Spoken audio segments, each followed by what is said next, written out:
Good afternoon and a warm welcome to all the representatives, the distinguished representatives of the states parties.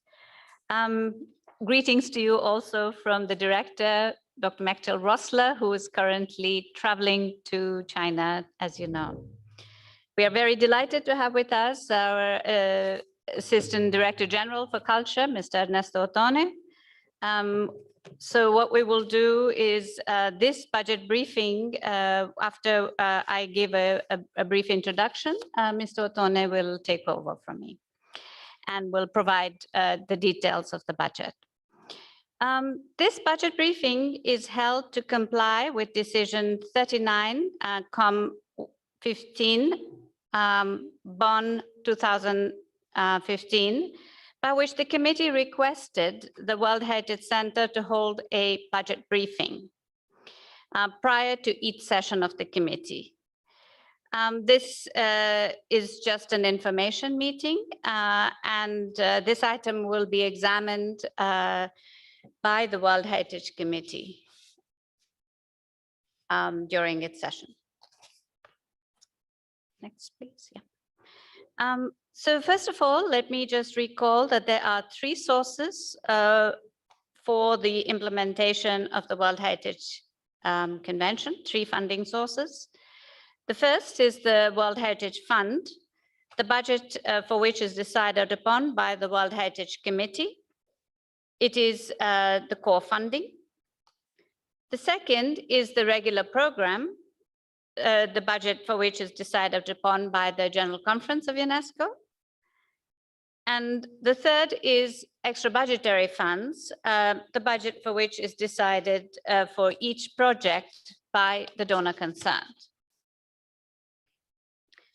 The extra budgetary allotment for 2020 is $5.7 million. This is a rounded figure. The extra budgetary funds fully depend on donors' interest in specific countries, sites, and activities, which limits the availability and impact of this kind of funding and makes them unsuitable for statutory activities, making them an unpredictable source of income and therefore not reliable on the medium to long term. It cannot be a sustainable answer to the financial constraints and challenges of the convention. The regular program for 2021 it's the biennium is US dollars 11.3 million. So to recall that the regular program, and this is a rounded figure also, it funds the World Heritage Center's staff and statutory meetings and activities by the UNESCO field offices. Since 2006, the World Heritage Center lost 10 posts.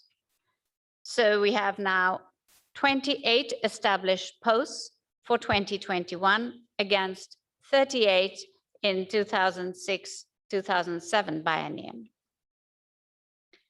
So I'd like to underscore that while the level of staff resources available for the convention is decided by the governing bodies of UNESCO, Executive Board and General Conference, the activities of the Secretariat are decided by the governing bodies of the convention, the Committee and General Assembly.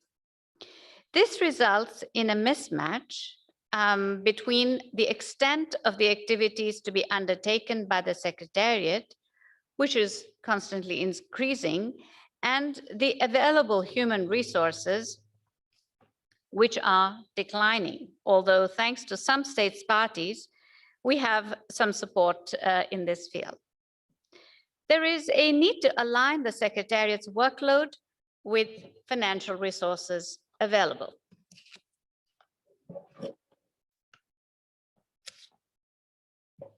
The World Heritage Fund for 2020-2021 is $5.6 million as a rounded figure.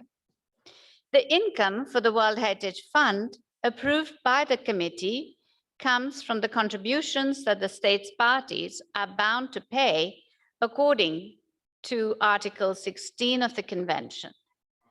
The amount represents 1% of the contributions to UNESCO.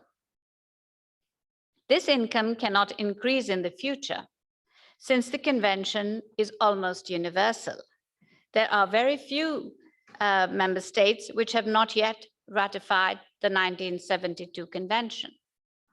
If we can expect any increase, it may come only from supplementary voluntary contributions, such as the doubling of contributions on a voluntary basis. But there are other options which were recommended by the General Assembly in its resolution 19GA8. The World Heritage Fund has also 5 sub-accounts which are funded via voluntary contributions by states parties or other donors. These sub-accounts are the sub-account for specific activities created in 1995, the sub-account for promotional activities created in 1995, the sub-account for international assistance created in 2013, the sub-account for human capacities created also in 2013, the sub-account for the evaluation and nominations created in 2019. These sub-accounts are subject to 7% support costs. You will find on our webpage dedicated to the fund the link to access the letters for contributions. And you can see the red arrow on the slide. As since 2019, these letters are no longer sent in printed form, but posted online. The latest statements of assessed contributions, see green arrow on the slide, and I will not give you the latest status of contributions, since this is part of the budget document and as such will be presented at a later stage by Mr. Othone. I will give you now some background on the issue of the sustainability of the World Heritage Fund, which may be useful for discussions during the World Heritage Committee at the Budget Working Group. Discussions started in 2008 at the 32nd session of the World Heritage Committee in Quebec, around first on the growing demand under the convention, leading to a number of unfunded activities undertaken by both the Secretariat and the advisory bodies. And on the other hand, the awareness that the level of assessed contributions under the World Heritage Fund will not increase, since it is almost universally ratified. The income of the World Heritage Fund through assessed contributions is almost at its established limit. In order to try solving this mismatch between workload and resources, the committee at its 33rd session in 2009 in Seville requested the World Heritage Center to develop a range of options to mobilize equitable additional voluntary contribution to the fund. Various options for allocating unrestricted supplementary voluntary contributions have been presented to the 34th, 35th, and 36th sessions of the World Heritage Committee in 2010, 2011, and 2012, respectively. In 2012, at the 36th session in St. Petersburg, the necessity to cut the 2012-2013 World Heritage Fund budget by 21%, following the non-payment of contributions by one state party, made the issue of sustainability even more acute. At that time, the advisory bodies reduced their budget by $400,000 by cutting all capacity building activities, whereas the World Heritage Center faced a reduction of $1 million on the activities it managed, mainly capacity building, regional programs following periodic reporting, resource manuals, education, and awareness raising. As can be seen on the screen, after 10 years, the fund has still not recovered from these cuts. In 2013, following the recommendation that the committee made at its 34th session in Phnom Penh, the General Assembly recommended to states parties willing to make unrestricted supplementary voluntary contributions to apply one of the options you see now on the screen and which had been developed in the previous years. I'm not going to read those options as you can see them. Excuse me. In 2015, at the 39th session in Bonn, and again in 2016 at the 40th session in Istanbul, the committee decided that the ad hoc working group, which is an intersessional group established by the committee since 2014 to discuss some critical issues between committee sessions, would examine the issue of the sustainability of the fund, still focusing on the increase of resources or the optimization of their use. It should be noted that decreasing the workload, which is another way to make workload match the resources, has never really been envisaged. This resulted in 2017 in the adoption of a roadmap for the sustainability of the World Heritage Fund by the committee at its 41st session in Krakow. It integrates short, medium, and long-term actions towards achieving sustainability of the fund. Reporting on the outcomes of the short-term measures of the roadmap is available in the budget document. In 2017, the Internal Oversight Service of UNESCO produced a comparative mapping study of forms and models for use of advisory services by international instruments and programs, which the committee had requested in 2016 at its 40th session in Istanbul. On this basis, the ad hoc working group, which met in 2017-18 between the 41st and 42nd session of the committee, reflected on how to increase the resources of the fund and optimize the use of its resources. In parallel, the ad hoc group also reviewed the effectiveness of the global strategy for a balanced and representative World Heritage List. It should be noted that the IOS noted that the current advisory body's practices for assessing nominations to the World Heritage List are heavy and costly, and also recommended that the World Heritage Committee identify the root cause or causes for committee decisions deviating from advisory body's advice, procured at a significant cost to the World Heritage Fund, and take action to address them. This work, which went on in the 2018-19 biennium, resulted in the creation of the sub-account on the evaluation of nominations, the reform of the nomination process with 2 phases. These 2 elements are dealt with in the budget document, which will now be presented by Mr. Rotone. Thank you very much. I will now hand over to Mr. Rotone, ADG. Thank you, Jyoti. Thank you so much. Mesdames et messieurs, chers collègues, nous allons maintenant Ladies and gentlemen, dear colleagues, we will now move on to the presentation of the budget document, WHC/21/44.com/14, which was put online on the 24th of June last. This document is made up of 4 parts that follow the title of point 14 of the agenda, presentation of the final accounts of the Heritage Accounts Fund for 2019-2020, and the presentation of the biennium 2021-2021, and a presentation of the biennium for 2022-2023, and follow-up of 43.14 decision. The 3rd point on the budget is extremely important. This is why I will be presenting it last. So the first part of the document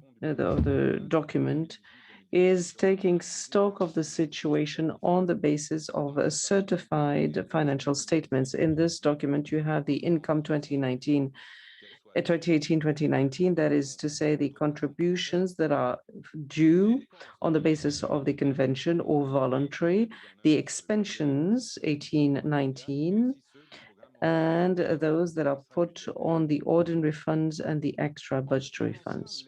With regards to income, let's look first of all at the contributions that are due according to the convention. Here we have the contributions that have been paid according to Article 16.1, that is to say the 181 states that are concerned. As you can see, payments in green on the graph were well below the expected level, which means that the arrears have increased. However, at the end of the year 2019, which is the basis for the budget 22-23, the total amount of unpaid amounts reached about $491,000. That is to say, a major increase of 54% in comparison to the total unpaid at the end of 2017. You will see now on the screen the contributions received on the basis of Article 16.2, that is to say the 13th states party. As you can see, the regular increase, an encouraging increase since 2014 to 2017, stopped suddenly with a drop of 25% of assessed contributions paid. It is important to remind you of the fact that the 16.2 are the voluntary contributions of 13 states country. Now, with regards to additional voluntary contributions, which are not restricted, their amount in 2018-2019 was 3.5 times higher than that of 2016-2017. This is due to 5 states countries, Australia, Norway, Sweden, Turkey, that are doubling on a regular basis their compulsory contribution. We'll look at received income in the sub-funds. The contributions of the sub-accounts dedicated to specific activities have increased a lot in 2018-2019 in comparison to the previous period. Thanks to a contribution of Norway of $2.9 million, aiming at targeting Africa and the sites in danger of the World Heritage. Without this unique contribution, we see that the level of contribution would have been the same as that of 2016-2017, despite the increase of the amounts paid by the private sector in mauve or pink on the screen. The governments of Bahrain and Azerbaijan have welcomed the 42nd and 43rd sessions of the World Heritage and have made significant contributions under this sub-account for covering the costs linked to the preparation and organization of the 42nd and 43rd committee meetings. Voluntary contributions to support the human capacities have decreased by 18.2% in 2018-2019 in comparison to the previous biennium. We thank the 8 countries that have contributed, that is to say Spain, Kazakhstan, Monaco, Montenegro, Norway, the Republic of Korea, Slovakia, and Sweden. And you will also note that we remain well below the objective of $1 million a year, so 2 million by biennium, which had been set during the curation of the subcount by the General Assembly of State Parties in 2013. And for information, in Annex 2, you will find a report on the 3 sources of financing for the year 2018-2019, which covers the fund and the sub-accounts, the ordinary program and extra budgetary programs. This report has several attachments which contain information such as the budgetary allocation of consultative organizations, the distribution of budget approved of the World Heritage Fund by region, which shows that Africa is the biggest beneficiary region, or the fixed expenses. Let's move on to the second part of the document. It is a progress report on the implementation of the fund for the present biennium, that is to say 21, the certified accounts, and a few figures are given for information for the first months of 2021. Compulsory contributions, we get back to Article 16.1, that is to say the 181 member states to the convention that have to pay that contribution. Those contributions assessed are of $2,116,849, so $2 million, a bit more, paid $2,227,478. For income for 2020, we will note, first of all, the assessed contributions. Here we have the assessed contributions received according to Article 16.1, and payments in 2020 in green on the graph were higher than the amount of assessed contribution, which means that some of the arrears have been paid. Now, for received contributions on the basis of Article 16.2, that is to say the 13 state parties, we note also a relative increase after the decrease of 2017. It is important to note, and you all know that there is one state party to the convention which since 2017, if I'm not mistaken,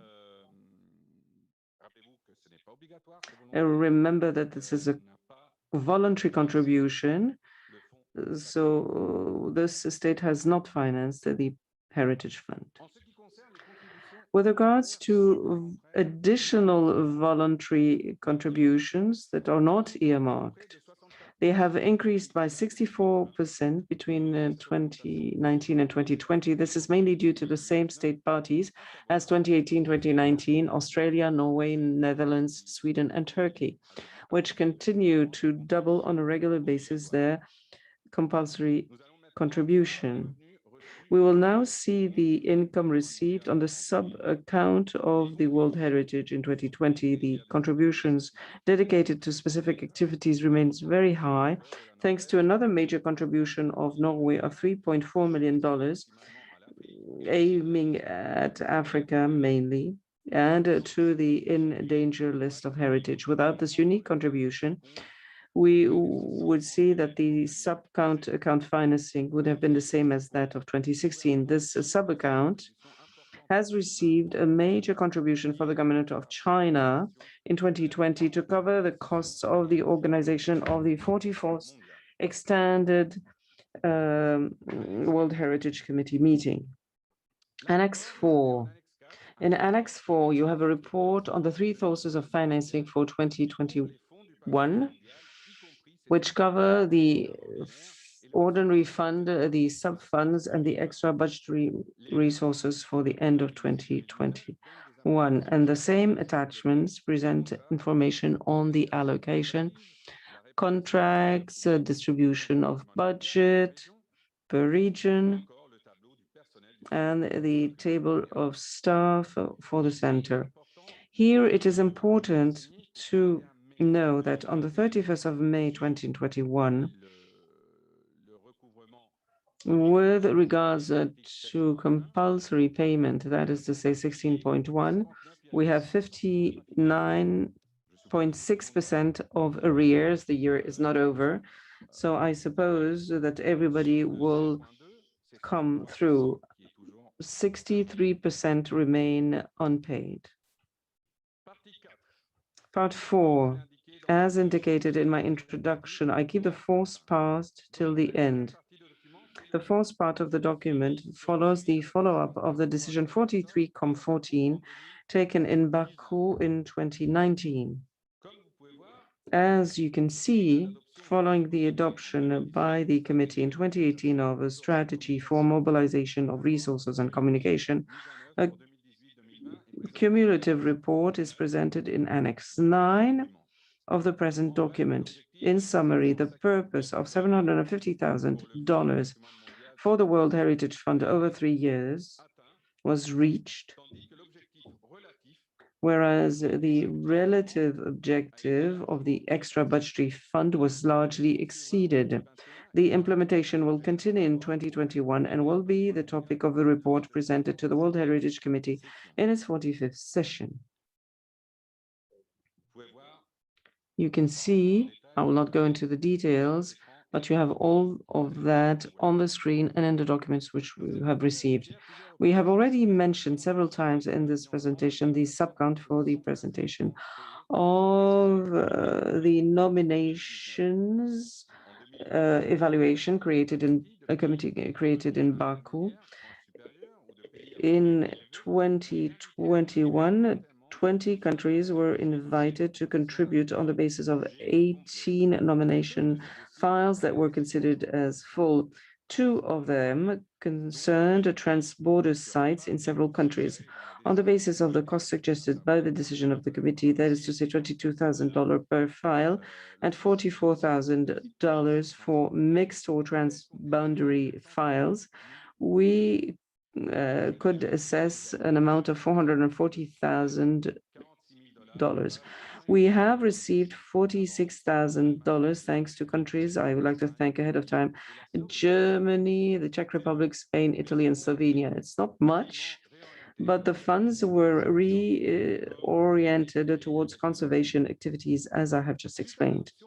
Following the adoption by the Committee of 2017 of a roadmap for the sustainability of the World Heritage Fund, a report on the short-term measures is presented, pages 16 to 20, 15 to 18 on the English version of the present document. I will not enter into the detail of each measure, but in summary, those short-term measures have had very restricted results. A third of the projects published on the internet page have received help by donors. The objective of 10 state countries doubling their contribution was only reached by half.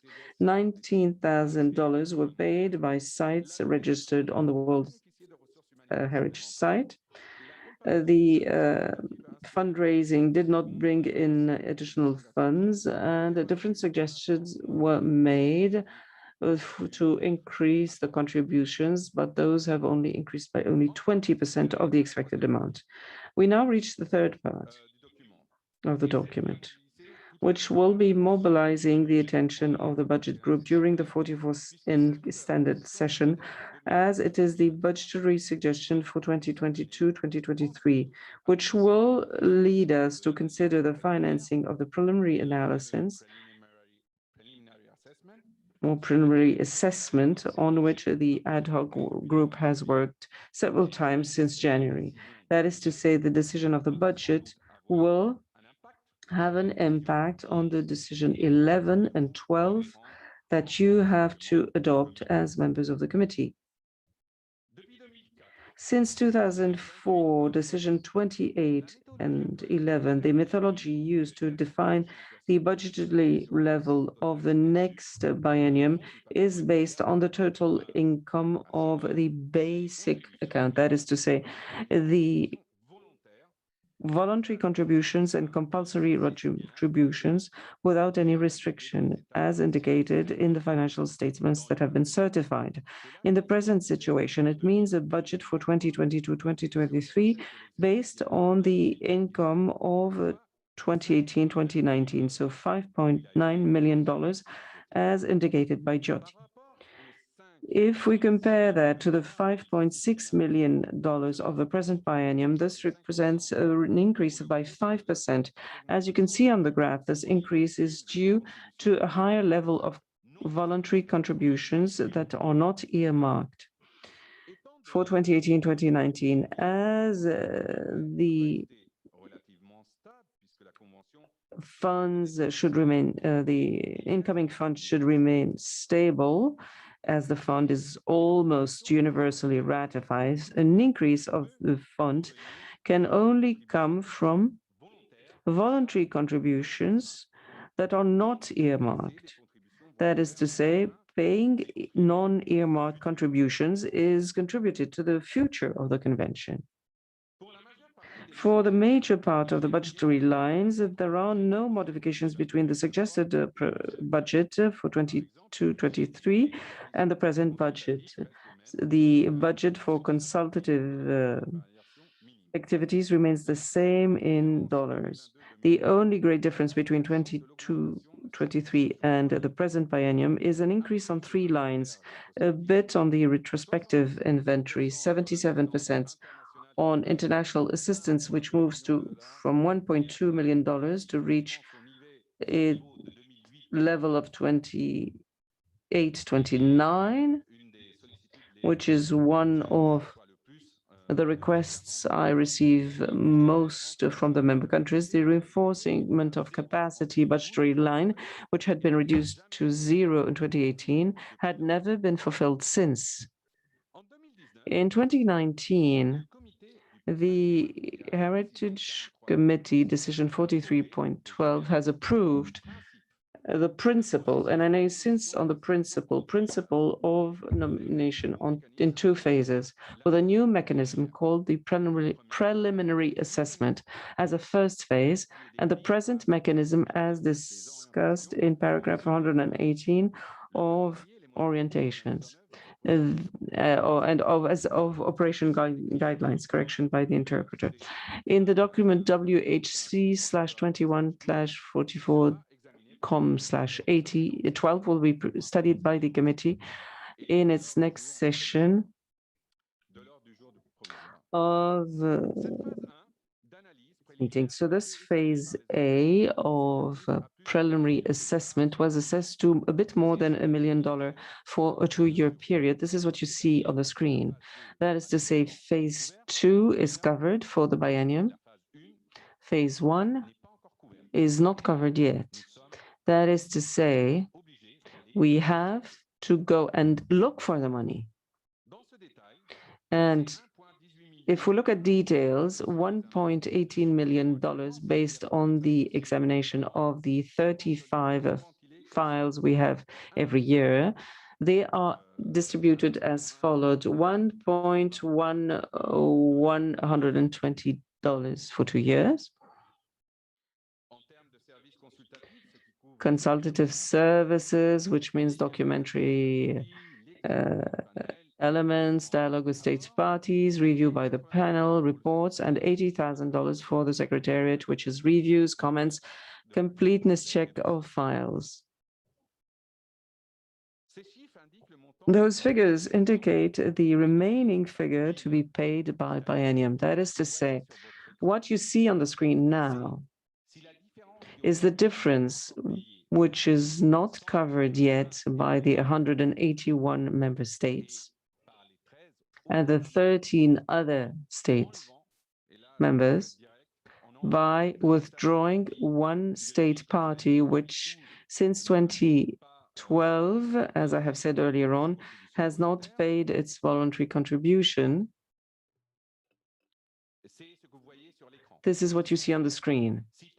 If everything had been paid until now, what we could receive by biennium would be those 2 figures put together, that is to say, $242,000 more or less, which means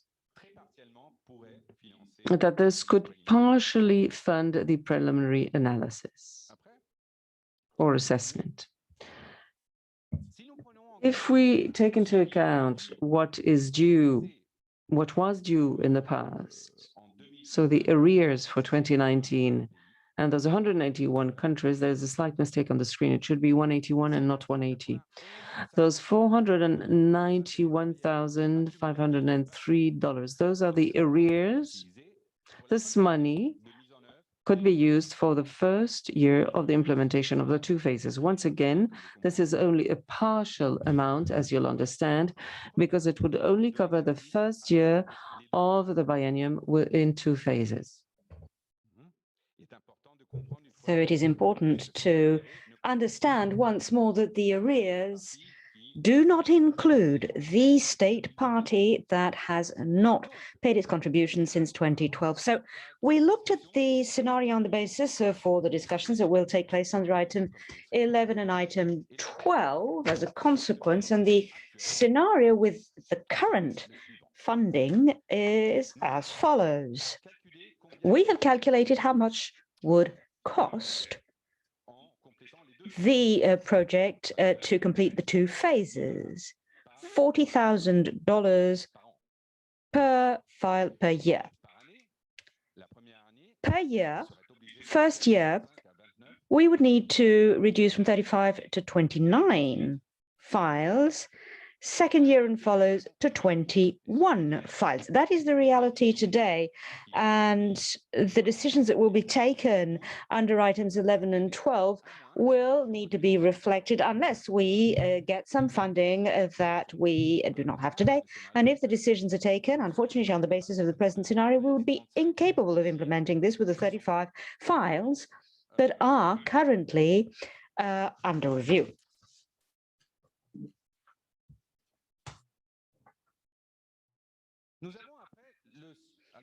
We then have scenario 2. That's the second possibility.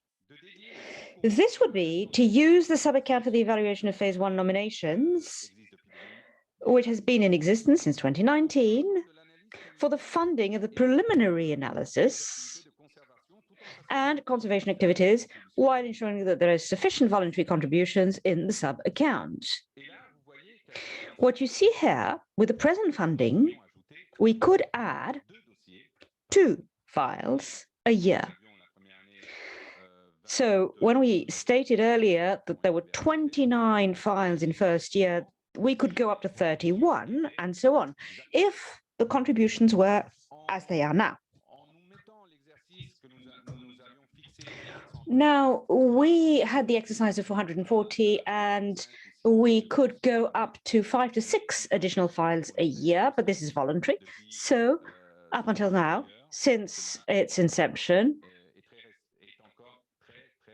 it is in fact a little low to take the decision of 2 phase with the present funding. So there is a third possible scenario that we would not like to go back to, and that's the scenario that was used when we had the cut that was mentioned earlier of about $1 million of the budget of the World Heritage Fund, and that would be to cut budget lines. Now, it is important to remember that this would mean cutting all budget lines that we have at present, and this would have consequences for the implementation of the convention, and in particular for the protection of cultural and natural world heritage through international assistance and the reactive monitoring system. I'd remind you that when we had to cut the budget of the fund by 21% in 2012, all budget lines for capacity building, one of the strategic objectives of the committee, this is one of the 5 C's, was dropped to 0. The funds for reference manuals, which is another way to improve capacities and help the states, were also completely taken out. And for World Heritage Education, the line was divided by 2. Do we want to go back to such measures with conservation, which is the whole raison d'etre of the convention, which I reread this weekend to fully understand what is the future, the possible future that we can expect? And this is why I believe, and I'm speaking now as ADG, that budgetary decisions that will be taken at the coming committee meeting will need to be taken insofar as possible in such a way that they will determine your decisions under items 11 and 12. Of course, there will be your decisions, you're the committee. So there is a recommendation, but the recommendation does not take into account current funding levels. It is based on proposals for possible future funding that we do not have and that we do not see over the short term if we look at the past 10 years. And this is why it is important that any decision that the committee takes is based on deep reflection. I am very concerned as an ADG, I must say this, and I think that there is an opportunity. The ambassadors and delegates know me. I am impatient by nature, but in this specific case, I believe that in-depth reflection is required. The decision is up to you, but I believe that the coming 50th anniversary next year is a good opportunity not to take a speedy decision that could lead to major consequences for the future of the fund and for the future of the convention. So I hope that I have been sufficiently brief. I have not gone through all of the slides and information that you have in the document. It could have taken a couple of hours, but of course, I am available and will be available during budget meetings to support you, to help you take the best decision, which is, of course, up to you, the members of the committee. So thank you very much. We're available to answer any questions. Thank you.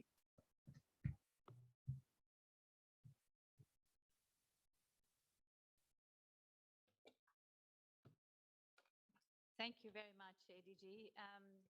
Please, we are here and available for any questions or comments. Please indicate by raising your hand. I see already a hand up. Please go ahead from the distinguished Ambassador Palestine. Please go ahead. Thank you so much. Merci beaucoup. Et merci aussi à Monsieur Thank you very much. Thank you, ADG, for this presentation, which has been very clear. And the question at the same time. In the presentation, for those who are not familiar with the budget of the World Heritage, there might be some confusion when we talk about the assessed contributions. Indeed, in the assessed contributions, there are two categories. One, it is what is called voluntary contribution, but it is assessed, which means it is obligatory. And the compulsory contribution that Mr. ADG has mentioned for 181 state parties. And the other state parties, it doesn't mean that they have no compulsory contribution. They have it, but it is called voluntary. Nevertheless, in the presentation, unfortunately, we make the distinction between these two categories as if one was really obligatory and the other is voluntary and it is optional, which is not the case. And when the figure of the arrears appeared on the screen, it did not reflect the total amounts. It has been mentioned by Mr. ADG that the voluntary contributions are not calculated in the figure that we saw, which is, I think it is not normal, because these voluntary contributions are assessed. And in that case, when we want to refer to the total amount of the arrears, it should brought both amounts together.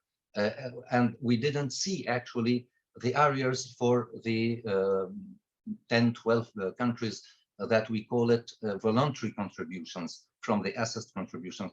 This is my comment and my question. So why don't the figure of the voluntary assessed contribution does not appear in the presentation? Thank you so much. If you allow me, dear delegate, cher Mounir, pourquoi c'est présenté comme ça? Why is this presented in this form? As you've rightly stated, there is a distinction between the 180, I had to correct that, it was 181 because we had the former Republic of Yugoslavia, but 180. So as you rightly said, this is compulsory. And it is the famous 1%, and it is independent from the fact that some states may give a little more or may give a bit more the following year. So it is very difficult to actually calculate the exact amount. For the other member states that you have mentioned, voluntary, but as you said, in a certain way mandatory, what does not exist is a condition to pay 1%. So they cannot be considered as arrears. As you've said, it is voluntary, it is mandatory to a certain extent, but there is no 1% condition. So the arrears do not correspond. Those member states could very well pay in an entirely different figure from the 1%. And this is why it is not considered as arrears usable in the future, because we do not know whether these states should ever pay what is due, whether that would actually be 1%. And this is why the budget, if we had a 1% for those 13 member states, we would have $2.4 million, but we cannot use that figure because there is a condition that is different. As compared to the 180 states parties that are to pay 1%, and that is compulsory. But you have all of these details in the document. But you're right.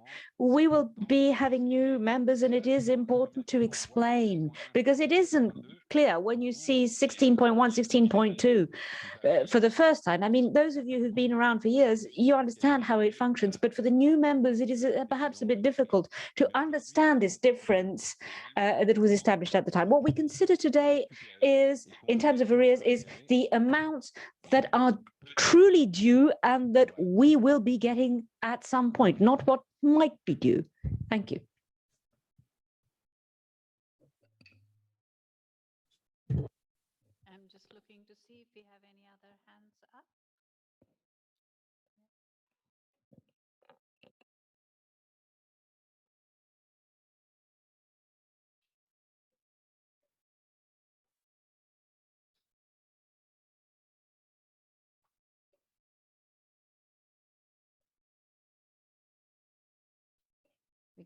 We wait for a few more minutes to see if there are further questions or comments.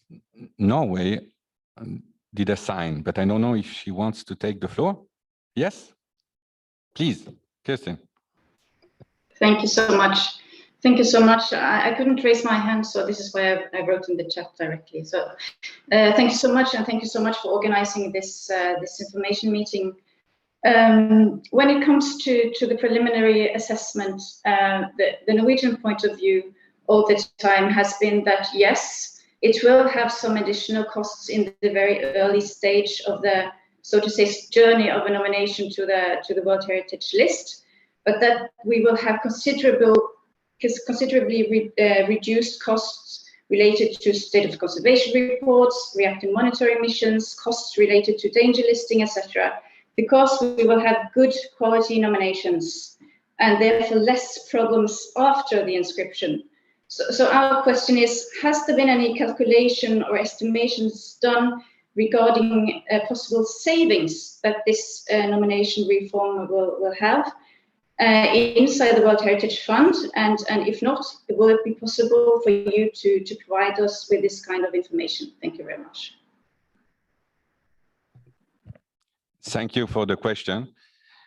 Si vous me permettez, je reprends en français. So if you'll allow me, I'd like to answer that in French.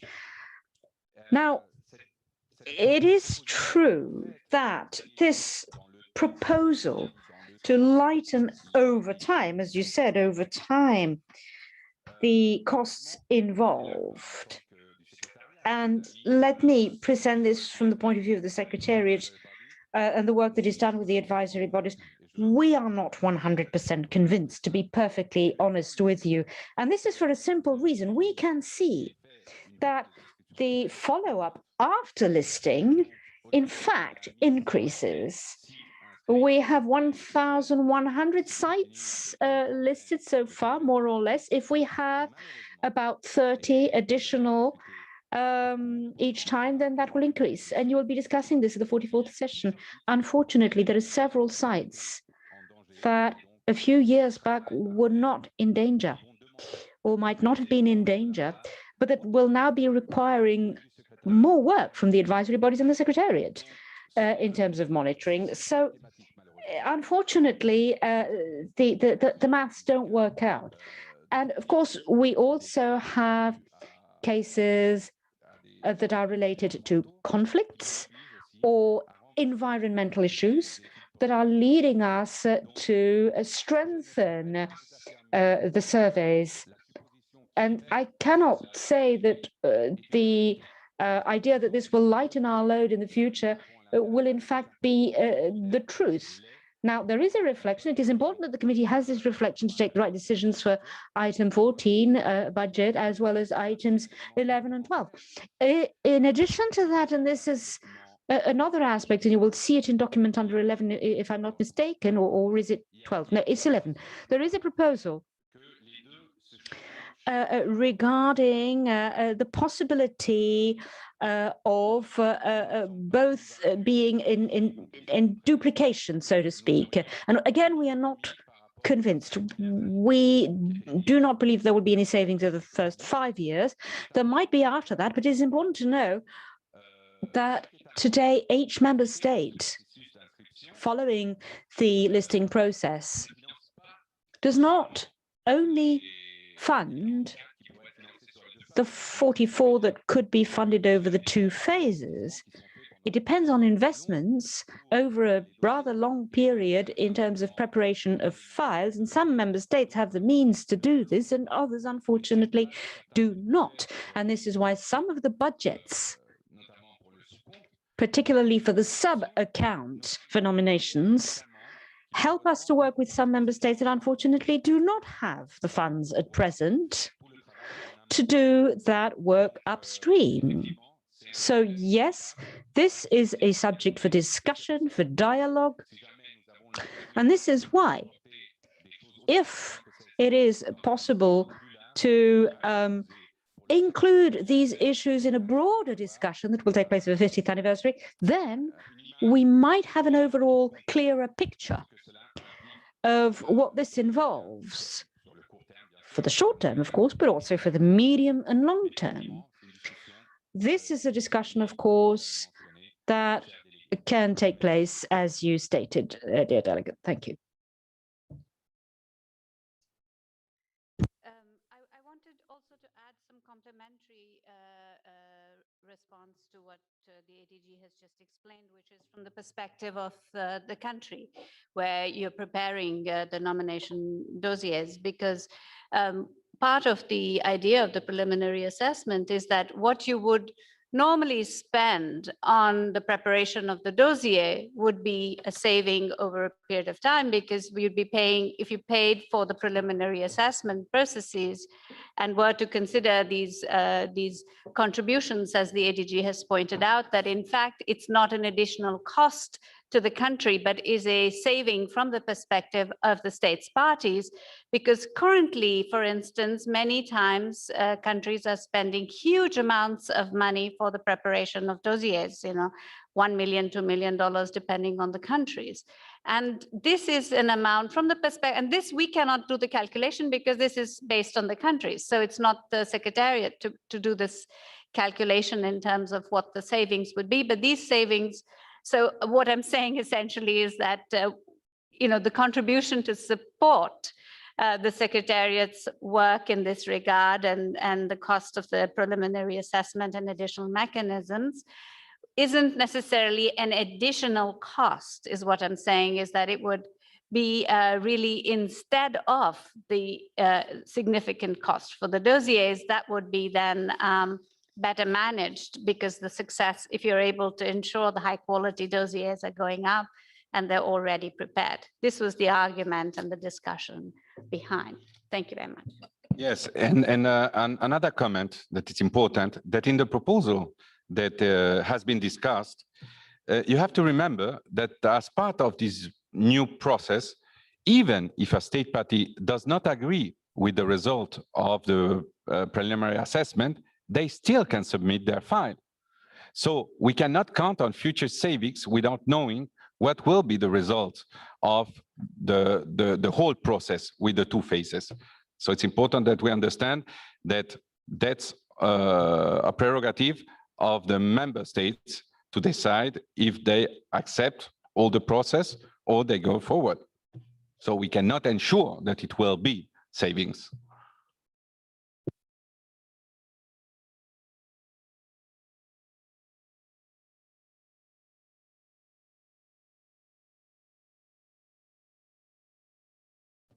Other questions, comments?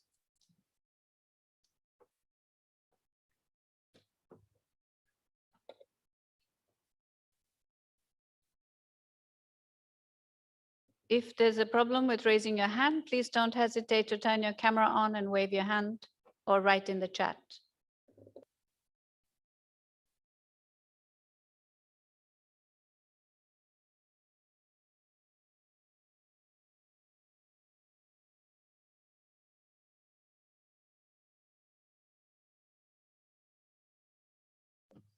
So ADG, please. OK, il n'y a pas d'autres mains levées.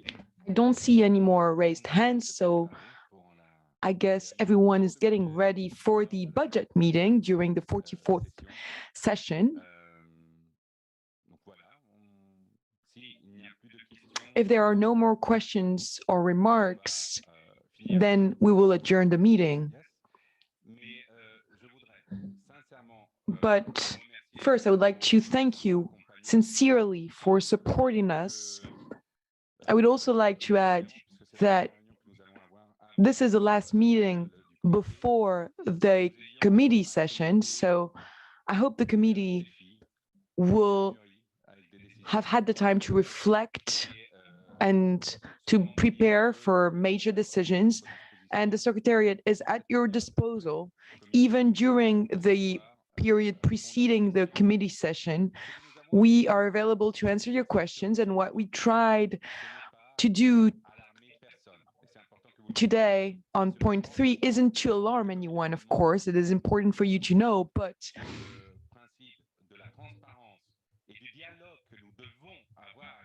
for the sake of transparency and dialogue that needs to be had with member states, I think it is essential to share the point of view of the Secretariat, because the Secretariat is the one who has to manage such a beautiful instrument as the World Heritage Convention and the lists that belong to this wonderful convention. So I will see you in a few days for the committee and for the budget committee, which will support you in all of your reflections and discussions and decisions. And we are at your disposal to help you make the best decisions in the best deadlines. Thank you very much. So we will close the meeting. Thank you very much.